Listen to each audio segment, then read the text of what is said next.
Oi, esse é o Quarta Capa, o podcast da editora Todavia. Eu sou o Ricardo Terto.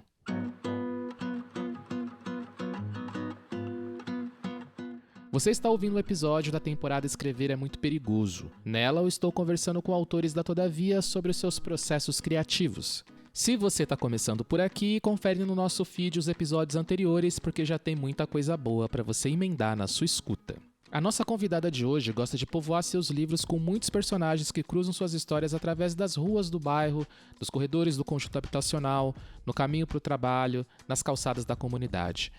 Ela diz que gosta de ouvir mais do que falar, mas além de falar muito bem, é nesse processo de escuta, seja de conversas pescadas na condução, seja nos discos da avó, que ela foi construindo o seu imaginário literário. Eu tô falando da autora Lília Guerra, que acabou de publicar pela Todavia o romance O Céu para os Bastardos. Nele conhecemos as figuras de um lugar chamado Fim do Mundo, um bairro de periferia onde mora Sanarinha, uma empregada doméstica que adora livros e que ocupa o centro social da história graças à sua sensibilidade, simpatia e humanidade. Lília também é autora de Perifobia, Rua do Larguinho e Amor Avenida, entre outras publicações. Hoje a Lília vai contar, entre outras coisas, sobre como seu trabalho como auxiliar de enfermagem ajudou a compor alguns desses personagens, as origens e influências da sua escrita, e como foi a construção desse fim de mundo que, apesar do nome, é onde muita coisa acontece. O ônibus desse papo já tá para sair, mas antes de embarcar, aproveita que tá por aí e se ainda não segue o Quarta Capa nos tocadores, faça isso para receber os novos episódios. Se você já gosta do que anda ouvindo por aqui, compartilhe o programa nas suas redes sociais, que ajuda demais na nossa visibilidade. Outra coisa que vale muito a pena é dar 5 estrelas pra gente se estiver escutando no Spotify ou na Apple. Isso ajuda muito o programa a ser descoberto por mais pessoas. E por falar em pessoas, vamos pra ela que gosta tanto de falar de gente. Lília Guerra, muito obrigado por aceitar falar com a gente aqui no Quarta Capa. Imagina, eu que agradeço.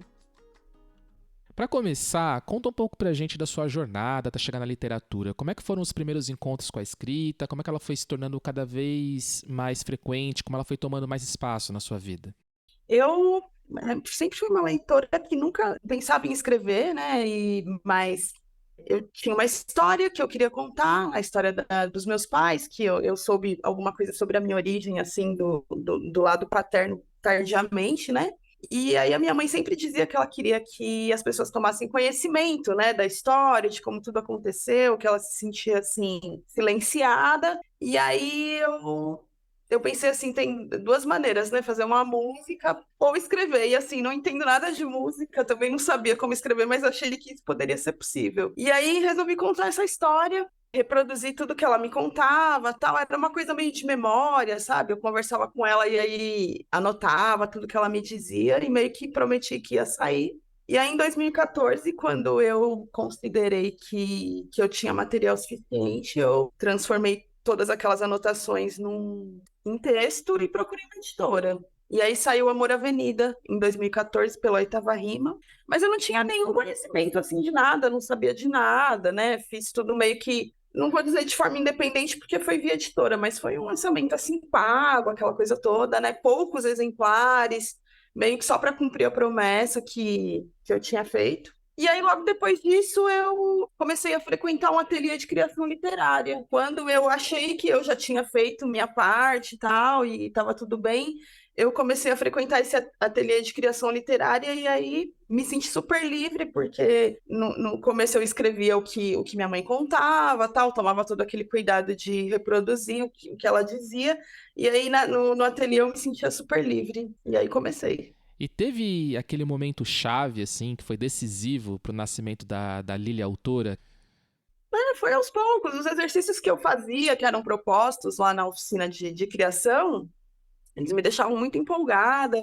E assim, não era fácil para mim, né? Porque eu moro em São Paulo, essa oficina acontecia numa região central, e assim, eu trabalho distante do centro, moro distante. E aí eu fui a primeira vez. E era uma oficina curta, e quando acabou, eu falei: meu, eu preciso de mais, né? Eu preciso exercitar mais, eu preciso estar fazendo isso, né? Um pouco mais. Eu fiquei apaixonada por aquele processo, né? E aí a casa que nos atendia propôs outra oficina, e aí eu me matriculei, continuei fazendo. E aí o resultado era uma coletânea, né, entre o pessoal que participava, tal, e a gente fez. E eu gostei muito, descobri que eu gostava muito de escrever contos, né? E aí os contos que foram produzidos, que foram confeccionados nesse ateliê, eles resultaram no Perifobia, né? Que é um livro que saiu pela Patois em 2018. E aí você começa a conhecer outras pessoas, tal, e aí conheci o Edu.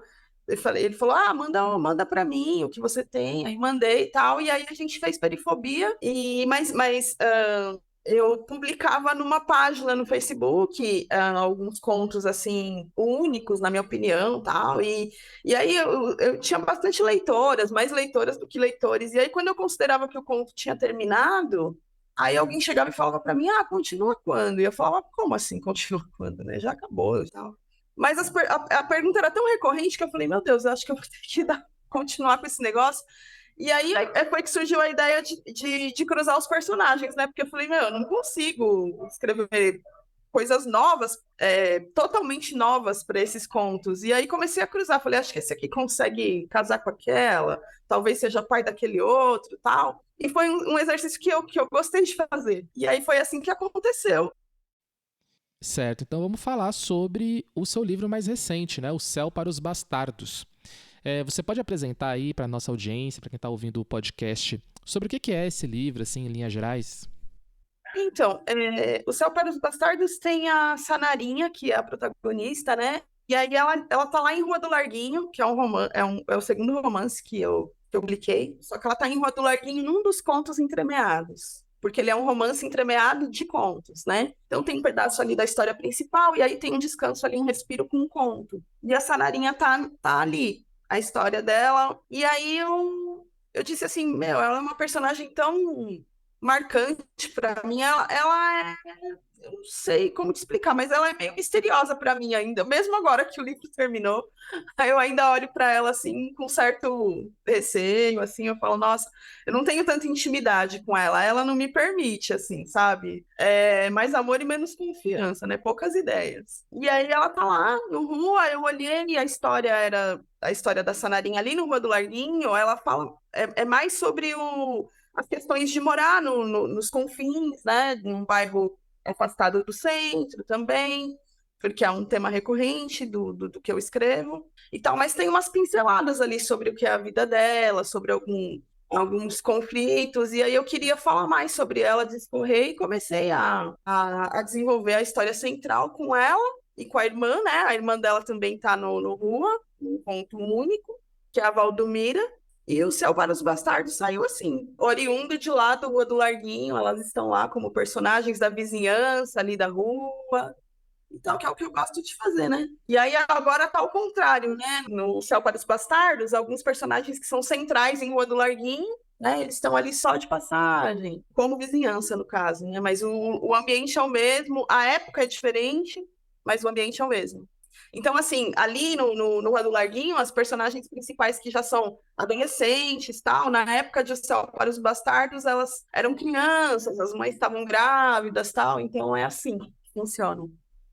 É interessante que o romance, né, ele se passa num lugar chamado Fim do Mundo, que é um nome que a gente usa para quando quer chamar aquele lugar que não acontece nada, que não chega a nada. Mas o Fim do Mundo de O Céu para os Bastardos tem muita coisa acontecendo, né? Uma vasta paisagem humana que povoa esse território. Eu queria que você comentasse um pouco da criação desse espaço e desses personagens. Então, inclusive a Sonarinha, ela fala de personagens até que não são ali da vizinhança, né? Ela traz coisas do passado, da cidade do interior de onde ela veio. De vez em quando ela volta lá e ela fala, eu penso demais, né? Ela remói.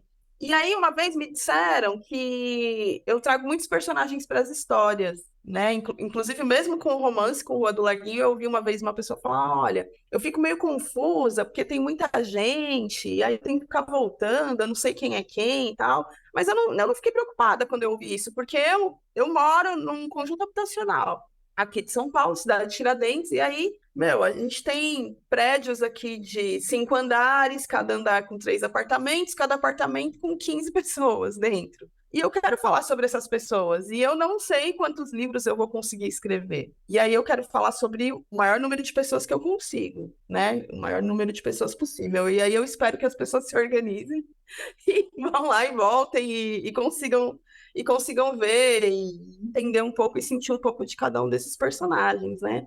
Porque eu ouvi muitas vezes, assim, perifobia é isso, né? É o fim do mundo, né? Quantas vezes eu ouvi as pessoas falarem, nossa, mas esse lugar que você mora é no fim do mundo, onde é? Mas tá no mapa, mas o que que acontece? Eu convivo muito com esses termos, né? Com esses bordões, né? E é dessas pessoas que eu quero falar e preciso falar.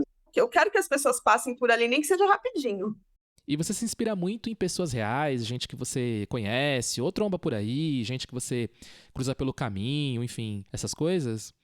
Então, além de tudo, eu trabalho na saúde, né? Então, eu trabalho com saúde pública. Sirvo no equipamento do SUS, e aí eu sou da enfermagem. E a primeira coisa que a gente tem que fazer é ouvir, né? A pessoa chega para você para ser acolhida e você tem que ouvir. Se você não ouvir, você não vai entender o que ela precisa. Né? Claro que tem muitos segmentos, né? Eu já trabalhei no pronto-socorro, onde eu precisava socorrer mais rapidamente do que entender. Mas agora que eu trabalho em equipamentos ambulatoriais, a pessoa chega e aí eu ouço muitas histórias. E aí eu guardo, claro, às vezes eu faço algumas anotações, salvo todas as questões de sigilo, obviamente, né? Mas eu guardo aquilo e eu observo demais. E aí tem a questão das conduções também, né? Eu uso transporte público e houve uma época da minha vida que eu ficava muito no transporte público, né? E também teve uma época em que as pessoas falavam, ah, é a escritora do trem, a escritora da condução. E eu falava, não é por isso, não é que eu saio de casa e pego o trem e vou lá escrever porque eu acho legal. É porque eu passo tanto tempo na condução que eu preciso fazer alguma coisa de útil, né? Outra coisa interessante é que o Brasil é composto por muitas periferias, né? Talvez por causa do hip hop, né, que teve assim projeção nacional, muita parte das quebradas de São Paulo, existe talvez uma concentração de olhares mais voltados para a região sudeste, né, onde foi se criando aí uma ideia do que é uma periferia, que corresponde mais à de São Paulo e à do Rio. Mas eu lendo o seu livro, eu senti que ele tem essa coisa de um território imaginativo, né? Um lugar não declarado, né? Tem um gosto mais plural esse lugar chamado Fim do Mundo. Como se ele fosse feito de várias quebradas, né? Por aí. Não tem nada que especifique, assim, né? Exatamente onde fica o fim do mundo, né? Isso foi algo intencional? Você foi pensando na hora que foi escrevendo? Como é que foi esse processo da construção desse lugar que é a soma de muitos? Eu acho que eu não consigo delimitar, porque é como você falou, eu moro em Cidade de Tiradentes, mas eu trabalho em Guaianazes, no Itaim Paulista, cresci ali na Zona Sul, no Jabaquara, Americanópolis, Vila Faquini e tal. Então, assim, as coisas se fundem na minha cabeça de tal maneira que às vezes eu estou escrevendo sobre um personagem que é daqui da cidade de Tiradentes, mas que se relaciona com outro que eu consigo vê-lo lá e trazer alguma lembrança lá da periferia do Jabaquara. Eu não consigo ficar nem na cidade de Tiradentes, nem no Jabaquara, é como você falou, é um outro lugar, né? Porque eu tenho muitas memórias desses espaços em que eu circulo ou circulei, e aí eu não, mas não é nada assim proposital que eu pensei, nossa, deixa eu tomar cuidado para não ficar, de repente, colocar o nome da rua aqui. Não, mas às vezes eu tô, porque assim, eu estou muito visual para escrever. E às vezes eu estou escrevendo e eu estou vendo ali o cenário, e aquele cenário ali eu sei que é na Zona Sul, dentro de mim, né? Mas na história eu não rabisco isso. E daqui a pouco eu já estou aqui, na Tiradentes mesmo, e a história não muda. Na história nada muda, mas dentro da minha cabeça muda. E aí acho que acontece naturalmente. Acaba que não fica muito geograficamente assim, não dá para falar, é em tal lugar. E de referências, Lili, assim, não só na parte de escrita, mas de outras formas de arte em geral. Você se inspira em alguém, em algumas figuras, em outras formas de expressão? Você falou muito da música, né? Aliás, quando eu tava lendo seu livro, eu me lembrei do filme Faça a Coisa Certa, do Spike Lee, sabe? Mas eu queria que você falasse um pouco mais disso, né? Das suas inspirações artísticas e também de pessoas da sua vida particular que influenciaram a sua escrita. Eu me inspiro muito em música e não tem jeito, né? Eu costumo dizer que o meu processo criativo começou com música, né? Começou com samba. Eu fui criada com a minha avó, e a minha avó era uma pessoa muito musical, ela gostava muito de. Ela não lia, né? Ela não era alfabetizada, mas ela fazia questão, assim, de estar sempre muito por dentro, assim, de tudo que estava acontecendo, principalmente com samba, e a gente podia não ter muito dinheiro, mas assim, quando ela gostava de um disco, ela separava aquela quantia e falava, ó, a gente vai lá na loja buscar e tal. E aí ela tinha, ela tá comigo ainda, né, um álbum do Martinho da Vila, que é aquele álbum épico que é Canta Canta Minha Gente, né, não, tem Canta Canta Minha Gente, o álbum chama Martinho da Vila, né, e tem aquelas mãos todas, não sei se você conhece essa capa, tem aquelas mãos todas assim, né? Aquelas mãos pretas, uma com relógio, outra com um punho de paletó. E eu gosto muito desse álbum e aquela capa me fascinava. E aí eu não sabia escrever ainda, nem ler, na época que eu comecei a manipular aquele disco, mas eu ficava inventando histórias para aquelas mãos, né? Essa mão aqui é de fulano, essa mão aqui é de cicrano. Essa mão aqui deve namorar com essa, casa com essa, não sei o que lá. E aí criava histórias ali para aquele álbum. Eu descobri que o meu processo criativo começou ali, né? Então a música me inspira demais, não só o visual ali, que eu tinha muito contato com o disco, e disco é muito rico, né? Tem card, tem figura, e depois quando eu comecei a ler, eu lia tudo, até o rodapé, as fichas técnicas ali dos discos, né? Sabia quem era o pessoal da cozinha, que eles falam, né? Quem tocou, quem não tocou, quem eram os compositores. E as músicas também, porque assim, tem música que é uma crônica, né? E aquilo me inspirava demais. Eu ouvia e ouvia outra vez, falava, pô, tem um disco do Exporta Samba que, meu, é uma coisa assim impressionante. Tem umas crônicas ali dentro e eu ouvia e conseguia enxergar ali o que estava acontecendo na cena. Eu acho que essa é a minha maior inspiração, é o que mais me inspira, além assim de leitura, porque quando eu comecei a ler, eu tive a sorte de, apesar de mudar muito cedo aqui para a periferia, e foi assim, um baque, assim, a diferença, né, de uma escola que eu estudava pública, mesmo pública para que estava aqui, lá onde eu morava antes de vir aqui para Coab, tinha uma biblioteca bem legal perto da minha casa, e aí era um lugar que eu podia frequentar, que a minha mãe permitia. E aí depois eu vim para cá, e aqui na escola aqui da cidade de Tiradentes não tinha biblioteca, não tinha sala de leitura naquela época. Mas aí depois eu logo mudei para um colégio que tinha uma sala de leitura muito completa, e foi lá que eu achei quarto de despejo, e inclusive naquela época da década de 80, eles tinham casa de alvenaria na biblioteca, que depois foi uma coisa que eu não via mais, né? Agora acho que foi publicado, mas teve uma época que você não encontrava um casa de alvenaria de jeito nenhum, né? E eu li na biblioteca da escola tanto o quarto de despejo quanto casa de alvenaria. E, obviamente, eu fiquei maluca, né? Alucinada. E eu sou dessas que, quando pego um autor, eu leio uma coisa e gosto, quero ler tudo dele, né? Mas eu posso dizer que a minha inspiração maior é música mesmo, né? Geraldo Filme, Dani Lara, que é uma compositora, né? Normalmente, assim, a gente tem mais mulheres intérpretes, mas ela compõe também. Para mim, é matéria-prima, assim. O samba é matéria-prima, né? A gente já volta para essa conversa depois desse recado. Quando retirei a faca da mala de roupas, embrulhada em um pedaço de tecido antigo e encardido, com nódoas escuras e um nó no meio, tinha pouco mais de 7 anos. Minha irmã, Belonísia, que estava comigo, era mais nova 1 ano. Pouco antes daquele evento, estávamos no terreiro da casa antiga, brincando com bonecas feitas de espigas de milho colhidas na semana anterior. A história de Bibiana e Belonísia ganhou voz. Narrado por Zezé Mota, o audiolivro de Torturado já está disponível nas plataformas Google Play e Kobo. Ouça boas histórias. Essa coisa da música, né, da inspiração da música, você acha que isso vai para o texto de alguma forma? Porque eu sinto um ritmo muito interessante, né, na sua literatura. Esse ritmo, ele é uma coisa mais planejada ou acontece mais naturalmente, assim? Acontece naturalmente. Eu não sou uma pessoa de método, né? Eu queria ter um método, né, tal, falar, olha, eu vou fazer assim, tal, vou seguir assim. Mas não dá. Talvez eu... E eu até acho que O Céu para os Bastardos, ele é bem mais devagar, assim, ele é o livro menos musical que eu tenho, assim, acho que principalmente por essa falta de intimidade que eu tenho com a protagonista, né? Porque a protagonista do Rua do Larguinho, por exemplo, ela é muito íntima para mim. Eu a conheço, assim, eu sei tudo sobre ela. E com a Sanarinha, eu cheguei a fazer uma ficha. Eu falei, nossa, eu preciso conhecer melhor essa mulher. Pera, deixa eu pensar.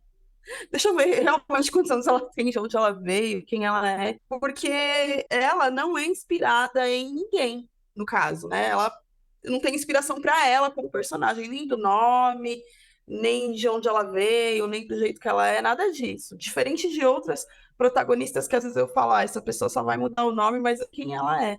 Então, assim, eu acho que ele é o que tem o ritmo mais lento, assim. Nos outros eu mandava bala porque iam acontecendo porque eu realmente escrevo muito nesses espaços. Agora minha vida tá um pouco mais tranquila de uns tempos para cá, mas teve época que eu fazia um plantão de manhã, plantão à tarde, plantão à noite, cada um num lugar diferente, então acho que isso reflete, acaba refletindo no que a gente faz, não tem jeito, né? Você falou, né, sobre a protagonista desse livro, a Sanarinha, ser uma pessoa estranha para você ainda, né? Um mistério. Mas você fala muito, né? Você falou aqui muito sobre anotando as coisas, né? Que é algo que a protagonista do livro faz, tem em comum contigo. Tem um trecho do livro em que a Sanarinha comenta sobre como sua patroa, né, subestima sua capacidade de ler e compreender as coisas. E a patroa fica preocupada dela mexer em alguma coisa na geladeira, mas o que interessa para a Sanarinha mesmo são os livros, que a patroa nem percebe que foram mexidos, né? Esse trecho me remeteu a um fato recente. Nos dias anteriores à gravação dessa entrevista, um colunista da Folha de São Paulo fez um artigo sugerindo que o gosto pela leitura teria uma justificativa genética, ou seja, existiria um tal de gene da leitura, né? Dá pra gente deduzir que tipo de pessoas esse colunista acha que devam ter esse gene. Enfim, absurdos à parte, né? Como autora, você sente ainda que existe um olhar muito estereotipado sobre a produção de pessoas que escrevem sobre ou a partir de uma vivência periférica? Você vê uma transformação nos últimos anos a respeito disso? E, se possível, eu também queria que você comentasse sobre a importância do acesso aos livros em si, aos livros estarem próximos e acessíveis às pessoas que moram na periferia. Nossa, meu Deus, é muito importante.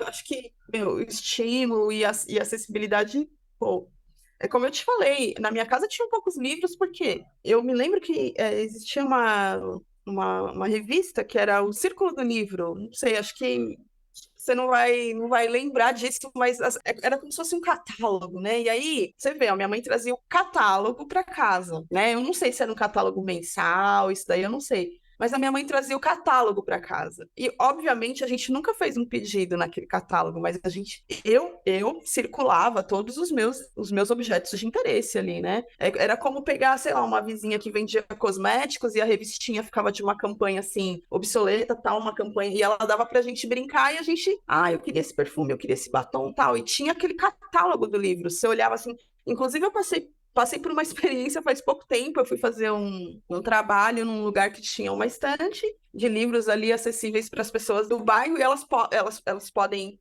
pegar aqueles livros e trazer outros, né? Fazer uma troca ali, falar, olha, eu me interesso por esse, vou trazer um outro que eu tenho em casa. Muito embora, se você não puder levar nenhum, você pode levar o que te interessa. Estão surgindo bastante iniciativas assim desse tipo, né? Nos terminais de ônibus, eles estão reutilizando, sei lá, geladeiras que não dá mais para usar, e aí eles pintam, colocam livros lá dentro para o pessoal pegar. E aí eu encontrei numa dessas estantes um livro que tinha lá na revista do Círculo, que ficou um tempão. Eu falei, meu Deus, meu sonho era esse livro. E agora eu me lembrei e tal. E aí a menina falou: pode levar, depois que você tiver a oportunidade, você traz outro aqui, repõe. E foi uma coisa que eu fiquei muito feliz, né? Então, ter o livro ali, a minha mãe me levar até a biblioteca foi tudo. Imagina que puxa, porque eu tenho uma iluminação, uma luz que se abriu sobre mim, eu vou, né, sonâmbula para algum lugar. Eu falei, não, gente, o estímulo e o acesso ali é muito importante, obviamente. E foi, para mim, é muito importante. Quando eu tenho oportunidade, assim, as feiras literárias estão, assim, acontecendo bastante, e a gente vai conversar com as crianças nas escolas, tal, e o estímulo é importante. Ter o livro ali, eu costumo dizer, a minha avó, ela seria uma leitora voraz se ela fosse alfabetizada. Porque ela tinha sede de conhecimento, ela queria saber. Então, assim, não é porque ela era empregada doméstica, ela não era alfabetizada, e ela jamais se interessaria por livros, porque não é uma coisa que... Gente, ela leria e leria muito. Eu acho que por isso ela ouvia tanta música, porque era a maneira que ela encontrava de ler sem ler, de repente, né? Alguma coisa ali que ela estava ouvindo e estava absorvendo. Ela ouvia a rádio o tempo todo, noticiário, mesmo novela, qualquer veículo de comunicação era interessante para ela, e não só para ela, para as pessoas de que eu me lembro, de que eu tenho conhecimento. Então, essa história de que o brasileiro não gosta de ler, não lê, meu, para mim, isso não. Eu acho que é o que eu te falei. Se soubesse, se conseguisse, se tivesse talvez tempo também, tem tudo isso, né? Ia ler e ler bastante, com certeza. E é muito legal, né, que você escreve a partir do território, da sua vivência, e isso enriquece a própria construção, composição desses espaços e das pessoas e das histórias que se passam nesses espaços, né? Nos anos 80 e 90, na TV, a periferia era representada de uma maneira muito caricata, né? Desconsiderando, assim, os saberes das pessoas, as produções que elas trazem, para além de todos esses clichês e simplificações, né? E nesse livro, a gente falou bastante de questões sociais aqui, né? As questões sociais compõem, sim, uma parte significativa da vida das pessoas, não tinha como não ser diferente, mas, enfim, para além da morte, violência, deslocamento, trabalho, né, ou serviços, enfim, além de tudo, tem no livro um cuidado de retratar os sonhos, a relação, a humanidade dessas pessoas, né? Tudo pelo olhar dessa narradora que é sempre atenta. Você pode comentar um pouco sobre esse complemento entre o retrato social e o retrato da particularidade dos personagens, essa ligação? Então, eu fui criada sempre assim, trabalhando com a minha avó, como se dizia, né? Em casas de família, né? Porque a minha avó saía da casa dela como se ela não tivesse uma família para trabalhar numa casa de família, né? Então, assim, quando ela mesma usava esse termo, né? Eu trabalho em casa de família. Como eu venho de uma casa que foi sempre gerida por mulheres, tal, né? Minha avó, minha mãe, a gente não tinha figuras masculinas, assim, né? Eu não tive a figura paterna, nem minha mãe, nem de avô. Então, para mim, já era uma coisa, assim, estranhíssima ela falar, né? Eu trabalho em casa de família. Eu falava assim, pô, mas eu não tenho família. Aqui não é família, então, aqui em casa, né? Não que eu tivesse essa percepção genial, não. Realmente era um sentimento que eu tinha. Eu falava, não, gente, família é aquilo ali que tá naquele núcleo onde a minha avó entra para trabalhar de manhã, tal, né? Aqui em casa deve ser outra, né? Deve ter outra nomenclatura, mas isso a gente vai descobrindo aos poucos. Eu percebia isso, eu ia para casa, antigamente tinha muito isso, né? Da empregada doméstica poder levar o filho ou o neto, porque hoje em dia é muito escasso ainda creche, escola em período integral, mas naquela época era muito mais difícil. Então, digamos assim, que a empregadora, né, o empregador, a patroa, ela preferia permitir que a sua serviçal levasse a criança para trabalhar ali. Não é nem que ela gostasse, nem que ela fosse bacana, mas saía como essa. A gente tinha, a minha avó tinha muito isso, né? Dona Fulana é muito boa. Ela permite que eu te leve, né? Então você, por favor, seja grata, né? E fica quieta, né? Pelo amor de Deus, não quebra nada, não se aproxima de nada, não toque em nada, porque ela é muito boa. Ela não conseguia ter essa percepção de que a mulher, na verdade, ela não era boa, né? Mas ela ia ficar sem serviço da empregada, porque ela ia fazer o quê? Ela ia falar, não traga sua neta. E a minha avó ia falar assim, então não posso vir, porque não tem escola em período integral, não tem creche. Fatalmente, quando ela sair da escola, antes dela, ela vai ter que estar comigo. E aí eu via muito a minha avó como um objeto ali dentro da casa, né? Eu conseguia enxergar isso, né? A invisibilidade que ela tinha ali dentro daquele ambiente. E eu sabia que ela não era nada daquilo. Eu sabia que aquela patroa não tinha a menor ideia do quanto ela era sensível, do quanto ela era inteligente, do quanto ela tinha bom gosto musical, né? Quando a gente saía para passear no domingo, a patroa não tinha aquela visão, né? Nem dela, nem das amigas dela, nem do pessoal da minha vila, nem das operárias, nem de, né, o mesmo dos homens ali, aquele universo dos empregadores, naqueles segmentos assim domésticos, operários, tal. Eu via muito assim que os contratantes, os patrões, eles tratavam com os seus empregados assim como se eles não tivessem vida pessoal, como se eles fossem para casa e ali eles desligassem um botão ou colocassem uma tomada ali para carregar e no dia seguinte eles estavam ali para servi-los de novo. E eu sabia que não era verdade, né? E eu sempre tive muita vontade de retratar tudo isso. Eu achei muito interessante que mais cedo você falou que eu não sei quantos livros eu vou publicar, então eu quero ter o maior número possível de personagens nessas histórias, né? Que caminhos você pretende percorrer assim na literatura, lugares onde você quer chegar? Tem algo que você deseja atingir pela escrita? Digamos que eu quero chegar em fim do mundo mesmo, sabe?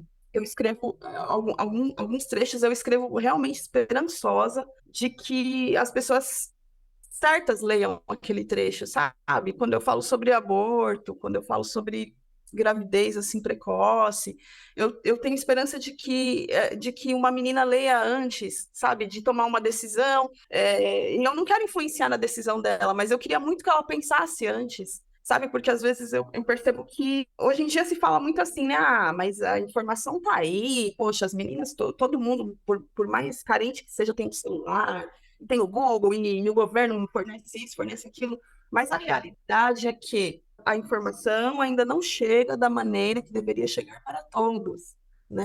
Então, você às vezes tem uma experiência, sei lá, relacionada à saúde, ao seu corpo, ou a uma decisão, e aí, de repente, depois que você passou por tudo aquilo, alguém chega e fala alguma coisa para você, e eu vejo, às vezes, conversando com alguém, a pessoa fala, pô, se você tivesse conversado com você sobre isso, teria tomado uma decisão diferente. Eu queria muito chegar nesse lugar, muito mesmo. É nesse lugar que eu queria chegar. Que, por exemplo, a minha vizinhança, por mais que todo mundo saiba, às vezes, que eu escrevo e tal, quantas pessoas aqui da minha redondeza já leram? Não só um livro meu, mas, sei lá, não importa se vai ser um livro que fala sobre a periferia, fala sobre os confins, uma coisa que a pessoa goste de ler e caia, e ela tenha tempo, e ela tenha estímulo. A minha mãe conta muito isso que no começo, que a minha mãe sempre frequentou a biblioteca onde ela me matriculou aos 6 anos, é uma biblioteca que ela frequentava na adolescência, e ela falava que ela apanhava muito por ir à biblioteca, né, da minha avó, que ela passava muito tempo ali lendo, e a minha avó falava, você podia estar fazendo outra coisa mais útil, mas não é porque a minha avó tinha preconceito, é porque ela tinha aquela ideia de que a gente tinha que fazer outras coisas que não aquelas, aquilo não era pra gente. Então eu quero muito alcançar esse lugar. Estamos chegando, né, no fim do papo, infelizmente, ainda tem muita coisa pra gente descobrir sobre o livro, mas quem estiver escutando o programa pode conhecer mais pela própria leitura de Os Céus para os Bastardos, né? Entrando em contato com esses personagens, com essas histórias que são humanas acima de tudo. A gente sempre termina o programa, Lilia, com uma pergunta que gera todo tipo de resposta e é baseado no tema da temporada, que é escrever é muito perigoso. Então eu te pergunto, Lilia, pra você, escrever é muito perigoso? Eu acho que eu escrever é perigoso para muita gente, mas não para mim. Eu comecei assim, né, pretensiosamente como uma escritora de fazer uma literatura denúncia, né, vingativa. Eu queria vingar ali a história da minha mãe e tal. Então eu sempre tive essa pegada, assim, sabe? Alguém, sabe, a Carolina falava, vou colocar você no meu livro, né? Você vai gostar. Se você não se comportar, eu vou te colocar no meu livro. Então, assim, eu também sempre tive essa pegada, sabe? Imaginando assim, mas você vai ver, agora eu vou contar essa história e, sei lá, as pessoas vão ficar sabendo, né? Eu acho que eu comecei muito com questões pessoais, né? De querer fazer o meu DNA através de um livro, né? O DNA que a minha mãe gostaria de ter feito lá nos anos 70, quando eu nasci, para comprovar várias coisas, ela não pôde, ela não conseguiu. Então, eu tive essa pretensão de fazer isso através do livro. E depois eu migrei, né? Comecei a falar de outras coisas e tal. E não que pô, eu acho que, nossa, que denúncias que eu estou fazendo, que coisas. Não, mas eu acho que nas entrelinhas ali, para mim, escrever é falar mesmo do que está acontecendo, de repente alertar as pessoas que não tiveram, nem por maldade, mas nunca pensaram que as coisas acontecem dessa maneira. De repente elas vão ficar sabendo agora, né? Ou vão pensar a respeito. É expor, é dar ideia mesmo, e escrever para mim é a resposta. Lilia, muito obrigado mais uma vez por bater esse papo aqui com a gente. Foi uma conversa muito legal. Tenho certeza que todo mundo está escutando também gostou. Foi um prazer. Valeu, um abraço.